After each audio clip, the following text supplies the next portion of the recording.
इस सिलसिले में आपका बहुत बहुत स्वागत है।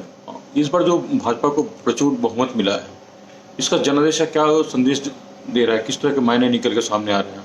देखिए, देश ने बहुत स्पष्ट संदेश दिया है कि देश के चलाने के लिए एक मजबूत सरकार की आवश्यकता है और एक मजबूत सरकार का विकल्प मोदी जी ने देश को दिखाया था। विपक्ष इस मामले में विफल रहा क्योंकि कहीं से भी ये एहसास नहीं हुआ कि कोई ऐसी लीडरशिप सामने आ रही है जिससे लगे कि वो मोदी जी का विकल्प हो सकते हैं। हम तो ये पहले से समझ रहे थे कि मोदी जी का विकल्प अभी चूंकि बना नहीं है और कोई भी विपक्ष की ऐसी हालत नहीं है कि वो किसी भी तरीके से काम कर सके। और देखा जाए जो विपक्ष इतना विफल रहा, और सबसे बड़ी बात है कि जो चौकीदार चोर है का नारा दिया और मोदी ने इसको पकड़ के लिया, मैं भी चौकीदार, कितना हिट किया ये। देखिए, ये किया कि नारे सुनने में कई बार बहुत कानों को अच्छे और बुरे लग सकते हैं, लेकिन नेगेटिविटी, नकारात्मकता जो है वो हमेशा नुकसान करती है। आपकी माने तो मैंने विपक्ष ने नकारात्मक ही कैंपेनिंग की। हाँ, उस नकारात्मकता में से मोदी जी ने सकारात्मक अपनी पोजीशन निकाल ली। अगर उन्होंने चौकीदार चोर कहा तो उन्होंने कहा मैं भी चौकीदार हूँ, तो ये एक मैसेज उन्होंने बढ़ा दिया।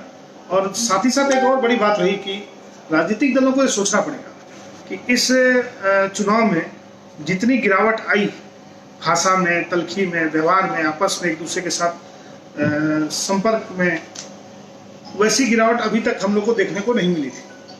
हम लोग ये अपेक्षा रखते हैं कि आने वाले समय में सभी इस बात पे विचार करेंगे कि इस तरह की गिरावट ना आए और राजनीति स्वच्छ वातावरण में और अच्छे तरीके से हो और देश के सामने एक विकल्पहीनता की जो स्थिति है वो न बने। एक मजबूत विपक्ष भी देश के लिए बेहद उसी तरह से आवश्यकता है जिस तरह से एक सशक्त सत्ता पक्ष।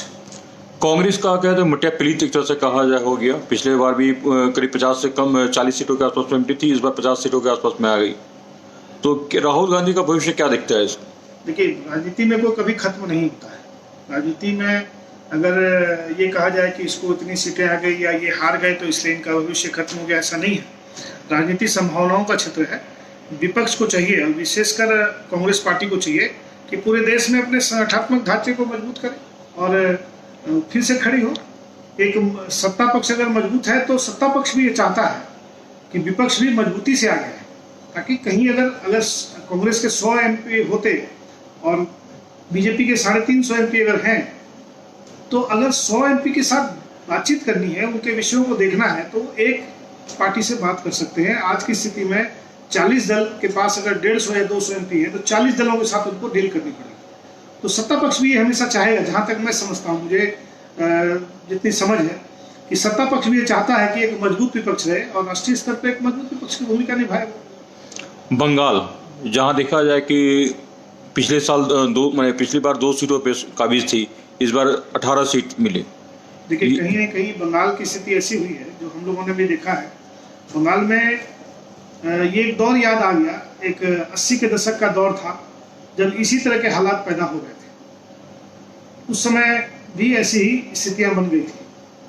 तो मेरा मानना है कि राजनीतिक दलों को और विशेषकर कार्यकर्ताओं को आपस में सर फुटबॉल की स्थिति नहीं आनी चाहिए। वैचारिकता के तौर पे मतभेद हों तो कोई दिक्कत नहीं है, लेकिन जिस तरह से एक मान लीजिए एक पार्टी के विशेष के लोगों के ऊपर में काफ़ी हमले हो रहे हैं, फिर उसके प्रतिवाद में दूसरे पार्टी पे हो रहे हैं, तो इससे अल्टीमेट कहीं न कहीं राजनीतिक तौर पे छवि खराब होती है और आम लोग जो वोट डालने जाते हैं वो एक पॉजिटिव चीज़ों को देखते हैं कि भाई कौन बलपूर्वक कार्य कर रहा है, कौन उसका पीड़ित पक्ष हो रहा है। तो उसका लाभ जो है भारतीय जनता पार्टी को मिला है और भारतीय जनता पार्टी के लोग वहाँ पे इकट्ठा होकर लड़े हैं। इवन हम ये कह सकते हैं कि ममता बनर्जी ने जिस तरह की राजनीति की, वो हम लोग नहीं सोचते थे कि ममता बनर्जी इस तरह की राजनीति करेंगी। और देखा जाए बिहार में राजद कंप्लीट खत्म हो गया। जो हाल पिछली बार बसपा का था उत्तर प्रदेश में, वही हाल रहा राजद का। कहाँ फेल हुई, कहाँ चुप हुई? वहाँ तो नेतृत्व तो था ही नहीं, नेतृत्व का अभाव था। लालू यादव नेतृत्व की स्थिति में रहते थे, वो थे ही नहीं। तो ऐसी स्थिति में वहाँ पे उनकी चक्रव्यूह और व्यूह रचना पूरी फेल हो गई और भारतीय जनता पार्टी का जो वोट कैलकुलेशन था नीतीश कुमार जी के साथ, एलजेपी के साथ जो उनका एक गठबंधन बना, उससे पूरी तरह से सफाया होना ही था। एक विशेष कम्युनिटी थी सीपीआई, जो मैंने विशेष कम्युनिटी लीड कर रही थी, वो महज एक सीट में आके सिमट गई पूरे देश में। देखिए, कम्युनिस्टों को सोचना पड़ेगा। उनको पहले हम लोग सोचते थे कि कम्युनिस्ट पार्टी के जो बड़े पदाधिकारी होते हैं ये बड़ा ईमानदार होते हैं, इनकी जीने की स्थिति, जीवन यापन बहुत साधारण तरीके से करते हैं, जिसका एक उदाहरण हम लोग के बीच में उपलब्ध है। आज भी A.K. राय साहब एक उदाहरण है। पूरे हम लोग को लगता है कि एक ऐसा जनमानस में हम लोग के दिमाग में बसे हुए हैं कि उनके जैसा सरल व्यक्तित्व जो है वो आसपास हम लोग को तो पूरे देश में नजर नहीं आता है। तो कम्युनिस्टों की ऐसी संरचना थी कि वो गरीब गुरुओं के लिए जीते थे, उनके संघर्ष करते थे, उनके साथ उनका उठना बैठना था, उन्हीं तरह का जीवन यापन करते थे ताकि उसके साथ लगे। लेकिन बाद के वर्षों में ऐसा हुआ कि कम्युनिस्ट के पदाधिकारी लोग जो MP बने और बड़े पदाधिकारी बने, उन्होंने अपना जीवन यापन, अपनी जीवन शैली इस तरह से बदली, तो धीरे धीरे वो जनता से कटते चले गए। और जनता के हित के लिए देखिए एक बात और भी है कि पूरे पश्चिम बंगाल में एक बहुत बड़ा काम कम्युनिस्टों ने किया था, लैंड रिफॉर्म्स का। उसके बाद उन्होंने कुछ ऐसा किया ही नहीं। उसी तरीके से जैसे आप जनता के मुद्दों से हटेंगे और अपनी नीतियों से बदलाव करेंगे तो ये हालत तो आएंगे। बेगूसराय में कन्हैया की एक हार होती है, बहुत उसके लिए बड़े बड़े प्रेस रिपोर्टर भी आते हैं कैंपेनिंग करने के लिए, अभिनेता भी आते हैं कैंपेनिंग के लिए, बड़े अच्छे भी आते हैं, लेकिन कोई काम नहीं आया। लगभग 3 लाख वोट से वो वहाँ से हार गया। नहीं, विशुद्ध रूप से एक बात कही जा सकती है कि कन्हैया कुमार एक अच्छे वक्ता है और कन्हैया कुमार भाषण देने में भी बहुत कलात्मक अपनी रखते हैं, अपनी बातों को बहुत मजबूती से रखते हैं। लेकिन स्थिति ये है कि आप खड़े किधर से हैं। कन्हैया कुमार की कहीं न कहीं एक नकारात्मक छवि देश के जनमानस पे बनी, तो उसका नुकसान उनको हुआ है। अगर कुछ लोग अब उनके पक्ष में कुछ विशेष जगह से लोग आकर के प्रचार कर रहे हैं तो उसकी भी एक नेगेटिव छवि बन जाती है देश के अंदर। तो कहीं न कहीं उसका उनको लाभ नहीं मिला, उनको नुकसान हुआ और गिरिराज जी को उसका लाभ मिला। पिछले बार की तुलना में इस बार सरकार को कैसी चुनौतियों का सामना करना पड़ा, कितना कठिन होगा ये? देखिए, हम लोग इसको ऐसे लेते हैं कि अभी एक मैं जब पिछले दिनों पीयूष गोयल जी धनबाद आए थे तो उन्होंने एक बात कही थी कि आने वाले वर्षों में 5 वर्षों में 25 लाख करोड़ रुपए ग्रामीण क्षेत्रों में हम खर्च करेंगे और 100 लाख करोड़ रुपए पूरे देश के इंफ्रास्ट्रक्चर पे, आधारभूत संरचना पे खर्च करेंगे। तो उन्होंने एक प्लान तो बनाया है और उस प्लान को दिक्कत ये आती है कि उस प्लान को इम्प्लीमेंटेशन, जैसे कुछ क्षेत्रों में प्लान बहुत अच्छे सक्सेसफुल हुए, जैसे उज्ज्वला योजना हो या ये स्वच्छ भारत योजना हो, इसके अलावा जो टॉयलेट वाली योजना हो, घर के लिए लोन देने वाली योजना हो, ऐसी कई योजनाएं सफल हुई। लेकिन बहुत सारी योजनाएं जो है वो सफलता के पैमाने पर नहीं चल सकती। तो सरकार को ये आवश्यकता है कि सरकार योजनाएं बहुत बना रही है, इम्प्लीमेंटेशन के लिए उनको बहुत नजर रखनी पड़ेगी। क्योंकि जैसे ईज ऑफ डूइंग बिजनेस की बात आती है, जैसे इंफ्रास्ट्रक्चर लेवल पे बदलाव की बात आती है कि किस तरह के इंफ्रास्ट्रक्चर की आवश्यकता है। हम एक छोटा सा उदाहरण देते हैं कि पिछले 20-25 सालों में आप देख लीजिए, धनबाद को ही अगर हम जैसी जगह पे बैठे हैं, एक गया पुल का चौड़ीकरण नहीं हो पा रहा। ये दुर्भाग्यपूर्ण है। कहीं ना कहीं हम लोग को ये सोचना पड़ेगा कि सरकार एक फंड जब जारी करती है ऊपर से तो नजर रखने के लिए एक तंत्र खड़ा करे, चाहे वो सामाजिक लोगों के सहयोग से खड़ा करे और इन लोगों पे दबाव बनाए कि वो कार्य समय पे हों, जिसका इम्पैक्ट और उसका फायदा आम लोगों को मिले। तभी सरकार की हुई योजनाओं का लाभ लोगों को मिल सकता है बेहतर तरीके से। इस प्रचंड जीत का मतलब मुख्य कारण क्या था? मैंने जैसे पहले कहा कि विरोधी दलों की नकारात्मकता और दूसरी बात की मोदी जी ने जो डिलीवर किया है। जैसे ग्रामीण क्षेत्रों की बात आ रही थी बीच में कि बहुत नाराज हैं लोग, जैसे किसान सम्मान निधि के तौर पे उन्होंने जो योजना डिलीवर की, जैसे उज्ज्वला योजना उन्होंने की, जैसे घर बनाने के लिए उन्होंने लोन दिए, जैसे मुस्लिम महिलाओं के लिए उन्होंने 3 तलाक वाले विषय पे एक अपनी बात रखी। तो इस तरह से कहीं न कहीं एक मैसेज बनते चला गया। विपक्ष ने उन चीज़ों को समझा ही नहीं कि अब 72,000 रुपये देने से ये महसूस हुआ, लोगों को ये लगा कि न्याय योजना क्यों सफल नहीं होगी। तो भाई 72,000 रुपये कोई देगा, 5 साल तक देगा, इसकी कौन सी गारंटी ले सकता है?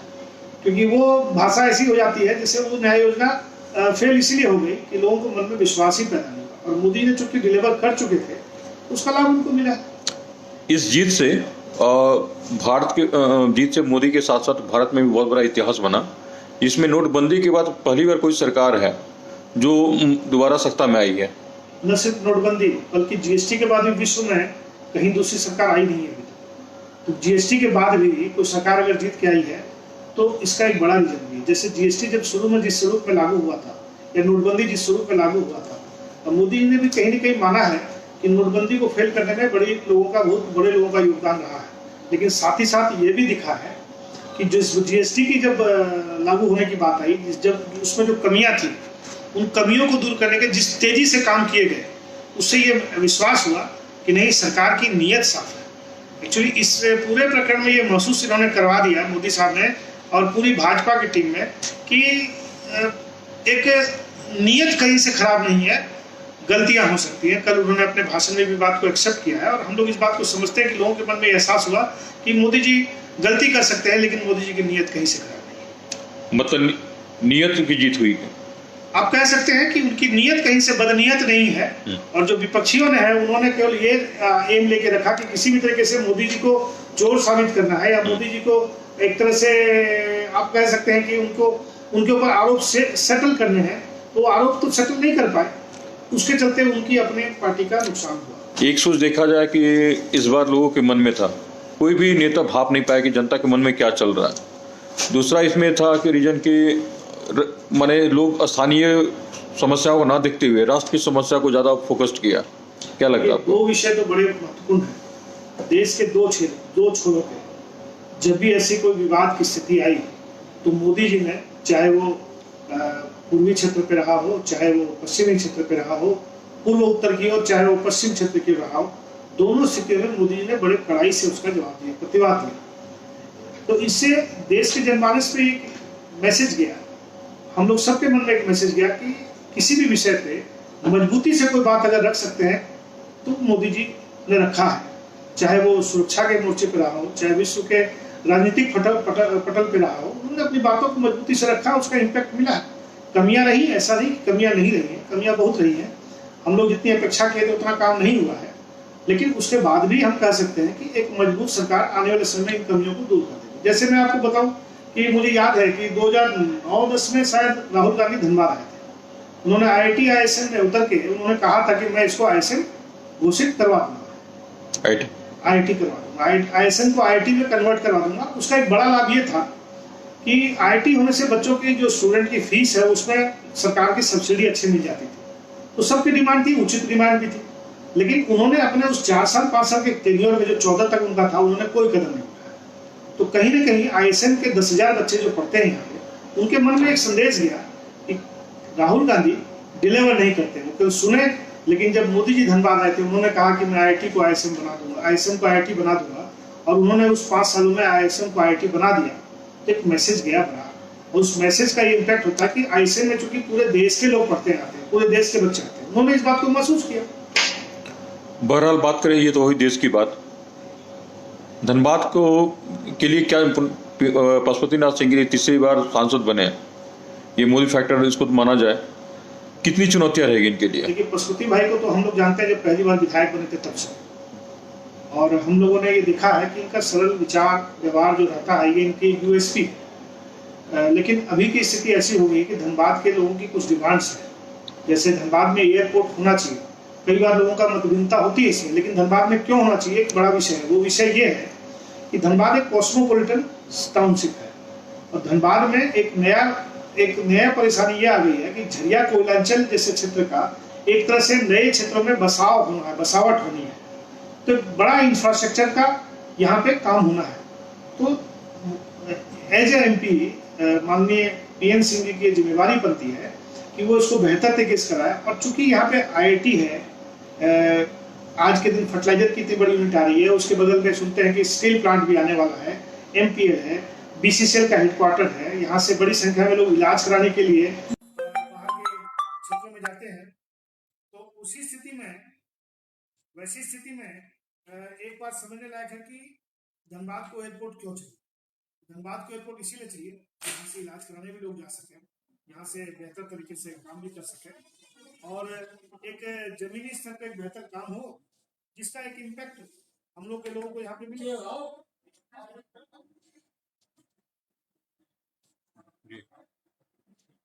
आगे इसके अलावा हम ये कह सकते हैं, जैसे धनबाद में सड़क चौड़ीकरण का काम शुरू हुआ, उसमें धनबाद में कई क्षेत्रों में और काम करेंगे। जैसे धनबाद के ऐसे जो सर्कुलर रोड बनाने की बात थी, उस पर काम नहीं हुआ, उस पर केंद्र सरकार से फंड आया। यहाँ पे सीवरेज ट्रीटमेंट प्लांट की बात है, सीवरेज मैनेजमेंट प्लांट की बात है। यहाँ पर आप कह सकते हैं कि जो एक स्मार्ट सिटी की पूरी परिकल्पना हो, उसको फैलाया जा सकता है, अच्छे तरीके से रखा जा सकता है, उसकी एक पूरी प्रक्रिया है। साथ ही साथ हम ये कह सकते हैं कि धनबाद में पब्लिक ट्रांसपोर्ट की बहुत बड़ी कमी है। आज यहाँ इंडस्ट्री क्यों नहीं है? इसके एक बड़े रीजन में एक बड़ा कारण ये भी है कि सिवनी में रहने वाला कोई बच्चा अगर वो गोविंदपुर स्थित कांड्रा में अगर काम करने आना चाहे तो या तो उसके पास अपना साधन करना होगा या वो 3-4 जगह टेम्पू और ऑटो बदल के ही आएगा। तो धनबाद में नगर निगम की जिम्मेवारी बनती है कि वो यहाँ पब्लिक ट्रांसपोर्ट सिस्टम खड़ी करे, या पशुपति भाई से हम लोग का निवेदन है जो हमारे माननीय सांसद लोग हैं कि वो इस कार्य को आगे बढ़ाएं, धनबाद में एक पब्लिक ट्रांसपोर्ट सिस्टम खड़ा कराएं जिससे यहाँ पे लोगों को आवागमन में सुविधा हो। ऐसे बहुत सारे काम है जिससे आने वाले समय कई फ्लाईओवर्स का निर्माण की आवश्यकता महसूस होती है।